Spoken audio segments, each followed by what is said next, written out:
Photography হোক, videography হোক, YouTubing হোক অথবা কোনো পার্সোনাল ওয়ার্ক, যে কোনো কাজে আপনি যদি কম বাজেটে বেস্ট আউটপুটওয়ালা একটা ক্যামেরা কিনতে চান তাহলে এই ভিডিওটা আপনার জন্য।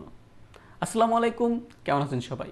আজকের এই ভিডিওতে আমি আমার সর্বপ্রথম নেয়া এই ক্যামেরাটার রিভিউ দিব, যেটা আমি একদম শুরু থেকে ব্যবহার করে আসছি। এটা আমি অনেক কাজে ব্যবহার করছি, তো এটার বিভিন্ন ভিডিও ফুটেজ অথবা ছবি টবি একদম পুরো ইন ডেপথ রিভিউ আপনাদের সাথে এই ভিডিওতে শেয়ার করব। নিকন D3300 দেখতে আউটডেটেড, বাল্কি, পুরনো আমলের একটা ক্যামেরা মনে হলেও এটার যে পারফরমেন্স সেটা কিন্তু খুবই জোস। মানে এটাকে দেখলে যতটা আউটডেটেড মনে হয়, এটার পারফরমেন্স ততটাই জোস। আমার সর্বপ্রথম ডিএসএলআর ক্যামেরা হচ্ছে এটা, কিন্তু আমি মেইনলি ভিডিওর জন্য ক্যামেরা নিয়েছিলাম, আর তখন আমার এত কিছু আইডিয়া ছিল না, এত বাজেটও ছিল না। তো তখন আমি এই নিকন D3300 ক্যামেরাটা নিই। এটা কিন্তু একটা ফটোগ্রাফি ক্যামেরা, আর এটা মেইনলি আমি ইউজ করেছি ভিডিওর জন্য।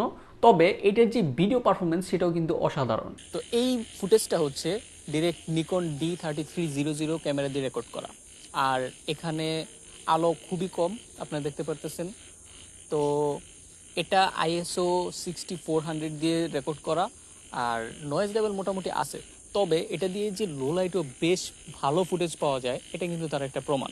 আর এটা হচ্ছে আমার নতুন ক্যামেরার 4K ভিডিও স্যাম্পল, অথচ এই ক্যামেরার দাম কিন্তু নিকন D3300 থেকে 3 গুণ বেশি। তো ওই তুলনায় আমার ওই নিকন D3300 এর ভিডিও স্যাম্পল কিন্তু বেশ ভালো। আর আমার কাছে মনে হয় যে 4Kটা ওভারকিল। আমি জাস্ট আপনাদেরকে দেখালাম, এটা দুইটার মধ্যে মনে হয় না খুব বেশি একটা তফাৎ আছে। আপনি যদি দাম অনুযায়ী দেখেন, আপনি এই বাজেটের মধ্যে অন্যান্য যে ক্যাননের যে ক্যামেরাগুলো পাবেন সেটার মধ্যেও আপনি বেশ ভালো পারফরমেন্স পাবেন, কিন্তু ক্যাননের ক্যামেরাতে আপনি ভালো ফিচার পাবেন, আর ওইটা দেখতে আরও মডার্ন লাগে, অথবা যে আউটলুক আছে ওইটা অনেক জোস হয়।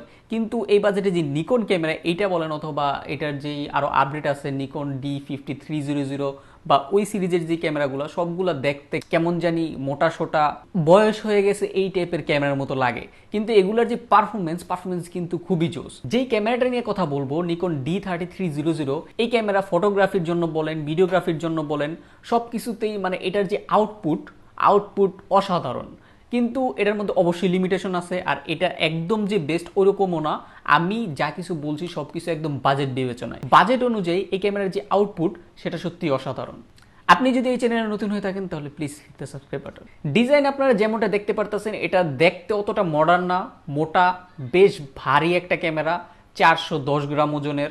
আপনি যদি লেন্স বাদ দেন তাও 410 গ্রাম। আর এটার মধ্যে শুধু একটা ডিসপ্লে আছে, তারপরে ভিউ ফাইন্ডার একটা আছে, আর এটার যে সিস্টেম অন্যান্য নিকন ক্যামেরার মতো। আর ক্যাননের সাথে যদি কম্পেয়ার করেন তাহলে এটা একদম খুবই ব্যাকডেটেড, আগের দিনের ফেলে দেওয়া ক্যামেরার মতো মনে হয়। তবে গ্রিপের কথা যদি বলি, এটার গ্রিপ কিন্তু জোস। মানে এটার যেই এখানে ধরলে আপনার ধরতে খুবই কমফোর্টেবল, আর আপনার মনে হয় যে এটা পড়বে না। আপনি দৌড়াদৌড়ি করেও যদি ভিডিও করেন অথবা আপনার হাতে এরকম থাকলে এটা পড়বে না। এই ক্যামেরার সামনে রয়েছে একটা ডিসপ্লে, যেটা হচ্ছে TFT প্যানেল, LCD। তারপর বাম সাইডে রয়েছে 5টি বাটন, তারপর এখানে রয়েছে কিছু বাটন। এখানে আছে একটা অটো ফোকাস লক বা অটো এক্সপোজার লক বাটন, আর ওপরে একটা ডায়ালার আছে, সেটা দিয়ে আপনি এটার যে বিভিন্ন মেনু ওইগুলো আপনি নেভিগেট করতে পারবেন, যেমন অটো অথবা অ্যাপারচার প্রায়োরিটি অথবা ম্যানুয়াল, যে কোনো মোড আপনি সব কিছু এই ওপরে ডায়ালটা থেকে চেঞ্জ করতে পারবেন। তারপর একটা শাটার বাটন আছে, ওটার মধ্যে অন অফ। ক্যামেরাটার আউটলুকের পরে এটার সবচাইতে বড় যে মেইন জিনিস সেটা দেখতে হয় এটার সেন্সর। তো এটাতে ব্যবহার করা হয়েছে একটা APS-C সাইজের একটা সেন্সর, 24.2 মেগাপিক্সেলের একটা সেন্সর ব্যবহার করা হয়েছে এই ক্যামেরার মধ্যে। যেহেতু সেন্সরটা APS-C সাইজ, তো এটা থেকে আপনি বেশ ভালো ব্যাকগ্রাউন্ড ব্লার পাবেন, অথবা লো লাইট পারফরমেন্সও বেশ ভালো পাবেন। অবশ্যই আপনি যদি এটার সাথে ফুল ফ্রেম সনি ক্যামেরা তুলনা করেন তাহলে তো হবে না, কিন্তু এই বাজেটের মধ্যে আপনি APS-C সাইজের সেন্সর পাচ্ছেন, সেটা খুবই জোর। এই ক্যামেরাটা দেখতে একটু আউটডেটেড লাগে, যেটা একটা নেগেটিভ পয়েন্ট। প্লাস এটার যে ফাংশনালিটি ওইটাও তুলনামূলক ক্যাননের থেকে কম। যেমন এটার মধ্যে কোনো টাচ স্ক্রিন নেই, আপনি ক্যাননের 700D-তে টাচ স্ক্রিন পাবেন। তারপর এটার যে ডিসপ্লে আপনি রোটেট করতে পারবেন না, যেটা অনেকেরই একটা প্রায়োরিটি থাকে। দেন এটার মধ্যে যেহেতু টাচ স্ক্রিন নেই, সেক্ষেত্রে আপনার সব কিছুই এই বাটন থেকে করা লাগবে। সেটা আপনি যদি একবার টাচ স্ক্রিনে অভ্যস্ত হয়ে যান, সেটা আপনার কাছে প্যারা লাগবে। তবে যারা এই ক্যামেরাটা প্রথম কিনবে তাদের জন্য কোনো সমস্যা হবে না। কিন্তু আপনি যদি এই বাজেটের ক্যাননের সাথে কম্পেয়ার করেন, সেক্ষেত্রে আপনার এটার ফাংশনালিটি কম মনে হবে। তো এবার আসা যাক এটার পারফরমেন্সে। শুরু করি ফটো দিয়ে। আমি প্রথমেই বলেছিলাম এই ক্যামেরাটা হচ্ছে একটা ফটোগ্রাফি ক্যামেরা, যদিও আমি এটা ইউজ করেছি ভিডিওতে, কিন্তু এটা হচ্ছে ফটোগ্রাফির জন্য বানানো একটা ক্যামেরা। তাই এটাতে আপনি ফটোগ্রাফিতে বেশ ভালো পারফরমেন্স পাওয়ার কথা। অবশ্যই আপনি এটাতে বেশ ভালো পারফরমেন্স পাবেন ফটোগ্রাফিতে। এটা দিয়ে আমার অনেকগুলো ছবি তোলা আছে, আপনারা এখানে স্ক্রিনে দেখতে পারতেছেন। এই ক্যামেরাতে আমি লেন্স হিসেবে ইউজ করেছি 50mm f1.8, যেটা একটা বাজেটের মধ্যে সেরা একটা লেন্স। এটা দিয়ে আপনি বেশ জোস ফটো পাবেন, ফটো বলেন ভিডিও বলেন, এটা অলরাউন্ডার একটা লেন্স। তো আপনারা এটার পারফরমেন্স দেখতে পারতেছেন। এটা দিয়ে আপনি জেপিইজি এবং র শুট করতে পারবেন, আর র ফটোর মধ্যে বেশ ভালো পরিমাণে ডিটেলস থাকে। তবে এটার জেপিইজিও বেশ ভালো। আমি 90%ই জেপিইজিতে শুট করেছি, আর র ফটো আমি মাঝে মাঝে শুট করি, যেগুলো থাম্বনেলের জন্য নেওয়া হয়। যদি আপনার অনেক বেশি ইনফরমেশন লাগে সেক্ষেত্রে আপনি র শুট করতে পারেন। এমনিতে এটার ফটো পারফরমেন্স জোস, ফটোর ডিটেলস, শার্পনেস সবকিছুই খুবই জোস। আর এটার মধ্যে আপনি যেই লেন্স ইউজ করবেন সেই লেন্সের মতোই আপনি ফটো কোয়ালিটি পাবেন। আমি যেই লেন্সটা ইউজ করতেছি 50mm প্রাইম, এটা ধরতে গেলে জাতীয় লেন্সই বলা যায়, আর এটার মধ্যে বেশ ভালো শার্প ছবি পাওয়া যায়। আর আপনার যদি অনেক ভালো ডাইনামিক রেঞ্জ লাগে সেক্ষেত্রে আপনি রতে শুট করতে পারেন, শুট করে তারপর সেটাকে আপনি এডিট করে নিতে পারেন। এখন ভিডিওর কথা বলা যাক। এটা দিয়ে আমি অনেক ভিডিও শুট করেছি, তার কিছু ভিডিও আপনি স্ক্রিনে দেখতে পারতেছেন। এটা ভিডিওর জন্য, আমি বলবো না যে এটা ভিডিওর জন্য সেরা, তবে এটা একটা ফটোগ্রাফি ক্যামেরা হিসেবে আর এই বাজেটের মধ্যে ভিডিওতে যে পারফরমেন্স দিয়েছে সেটাতে সত্যি আমি অনেক খুশি। আর এই বাজেটের মধ্যে এই ক্যামেরাটা আপনি চোখ বন্ধ করে নিতে পারেন, যদিও এটার মধ্যে লিমিটেশন আছে, সেটাতে আমি একটু পরে আসতেছি। তবে ভিডিও পারফরমেন্স এটার খুবই ভালো। এখন এটার ভিডিও পারফরমেন্স খুব ভালো বলতে আপনি কালার গ্রেডিং এ ভিডিওকে উড়িয়ে ফেলতে পারবেন না, অথবা আপনি এটার মধ্যে খুব বেশি ডিটেলস অথবা অনেক বেশি ইনফরমেশন আশা করতে পারেন না ভিডিওর মধ্যে। যেহেতু একটা এন্ট্রি লেভেল ফটোগ্রাফি ক্যামেরা, ওই হিসেবে এটার ভিডিও কোয়ালিটি বেশ ভালো। আপনি যদি বিগিনার হন, আপনি মাত্র শুরু করবেন, সেক্ষেত্রে আপনি এটা নিতে পারেন। অথবা আপনি ইউটিউবের জন্য একটা ক্যামেরা চাচ্ছেন কম বাজেটের মধ্যে, সেক্ষেত্রেও এটা নিতে পারেন। কিংবা আপনার যে পার্সোনাল ওয়ার্ক আছে সেগুলো আপনি করতে পারেন। এটার লিমিটেশনগুলো যদি আমি বাদ দিই, লিমিটেশন বাদে এটার ভিডিও কোয়ালিটি আমার কাছে অনেক ভালো লাগছে। এটার ভিডিওগুলো বেশ শার্প আর বিটরেটও অনেক ভালো দেয়। তবে ক্যাননের মধ্যে আলাদা একটা লুক দেওয়া হয় ডিফল্টে যেটা থাকে, যেমন কেউ যদি ক্যামেরা ইউজ করতে নাও পারে, সেও যদি ক্যামেরা দিয়ে শ্যুট করে ক্যাননের, তাহলে সেটা মনে হবে যে অনেক ভালো। তো নিকনের ক্ষেত্রে ব্যাপারটা এরকম না।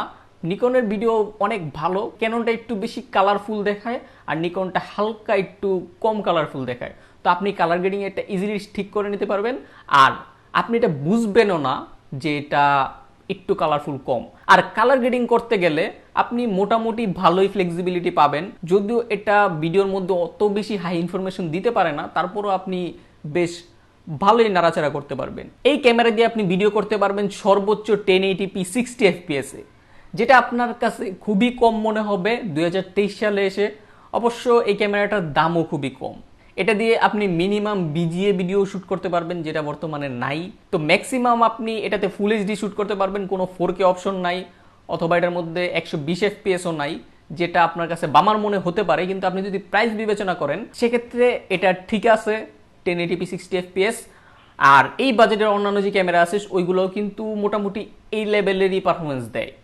এবার কথা বলি এটার অটোফোকাস নিয়ে। আপনি যদি ক্যামেরা সম্পর্কে না জানেন আর আপনার যদি মনে হয়ে থাকে যে ক্যামেরার অটোফোকাস বেশ ভালো, তাহলে আপনাকে বলি, আপনি যদি 80-90 হাজার টাকার ওপরে যান সেক্ষেত্রে আপনার ক্যামেরার অটোফোকাস ভালো পাবেন। কিন্তু তার আগে আপনার যে ক্যামেরাগুলো আছে ওইগুলোর অটোফোকাস অতটা ভালো না। ক্যাননের অটোফোকাস ভালো, কিন্তু নিকনের, মানে বিশেষ করে এই ক্যামেরাটার অটোফোকাস ধরতে গেলে ইউজেবল না ভিডিওর ক্ষেত্রে। ছবির ক্ষেত্রে ঠিক আছে, অটোফোকাস একটু স্লো মনে হয়, তবে বাজেট অনুযায়ী ঠিক আছে, কিন্তু ভিডিওর ক্ষেত্রে এটার অটোফোকাস ইউজেবল না। তো ওভারঅল যদি আমি পারফরমেন্সের কথা বলি, তাহলে ফটোগ্রাফির জন্য যদি আপনি নেন তাহলে এটা one of the best choice এই বাজেটের মধ্যে। আর আপনি যদি ভিডিওর জন্য নেন সেক্ষেত্রেও বাজেট বিবেচনায় এটা অনেক ভালো একটা চয়েস। যদিও এটার মধ্যে 4K নাই, 1080p 120 fps-ও নাই, কিন্তু আপনি এটা দিয়ে যেই ফুটেজ পাবেন সেটা অনেক শার্প আর অনেক ভালো ডিটেলস থাকবে। আপনি চাইলে কালার গ্রেডিংও করতে পারবেন একটু একটু। তো পারফরমেন্সের দিক থেকে এটা অনেক ভালো পারফরমেন্স দেয়। এবার চলেন ব্যাটারি ব্যাকআপ নিয়ে কথা বলা যাক। আমি একদম শুরু থেকে ক্যামেরাটা ব্যবহার করতেছি প্রায় 3 বছরের মতো। ওই 3 বছরে আমি জাস্ট একটা ব্যাটারি ইউজ করছি, আর এখন পর্যন্ত আমার একদম নতুনের মতো ব্যাটারি ব্যাকআপ পাচ্ছি।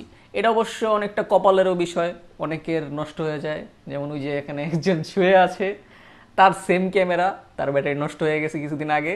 তো এটা থেকে আপনি যদি ছবি তোলেন সেক্ষেত্রে একবার ফুল চার্জে আপনি 400, 500 কিংবা 600 ফটো তুলতে পারবেন। আর সেটা কিন্তু অনেক বেশি। আপনার এখন মনে হতে পারে যে 400, 500, 600 এগুলো তো কোনো ব্যাপার না, কিন্তু অ্যাকচুয়ালি 400 বা 500 ছবি অনেক বেশি। এখন এই ক্যামেরাটা আপনি নেবেন কি নেবেন না, অবশ্যই নিতে পারেন যদি আপনার বাজেট হয়ে থাকে কম, আর আপনি যদি নতুন নতুন ফটোগ্রাফিতে আসতে চান, অথবা নতুন নতুন ইউটিউবে আসতে চান, অথবা নতুন নতুন ভিডিওগ্রাফিতে আসতে চান, অথবা আপনার অনেক বেশি ইন্টারেস্ট এইসব বিষয়ে, সেক্ষেত্রে আপনার সর্বপ্রথমেই যদি আপনি একদম হাই কোয়ালিটির ক্যামেরা না কিনে বাজেটে একটা ভালো ক্যামেরা কিনতে চান, সেক্ষেত্রে আপনি এটা দেখতে পারেন। এটাকে দেখলে খুব একটা ভালো মনে হয় না ক্যাননের কম্পেয়ারে, কিন্তু এটার যে র পারফরমেন্স কিন্তু বেশ ভালো। অবশ্যই আপনি অন্যান্য ক্যাননের ক্যামেরাও নিতে পারবেন, ওগুলোতে ফাংশনালিটি একটু বেশি পাবেন, তবে র পারফরমেন্সের দিক থেকে আমার কাছে নিকনটাকে বেশ ভালো মনে হয়েছে, আপনি চাইলে নিতে পারেন। তো আজকের ভিডিও এই পর্যন্তই, দেখা হবে পরবর্তী ভিডিওতে। সাবস্ক্রাইব তো করেন নাই জানি। আল্লাহ হাফিজ।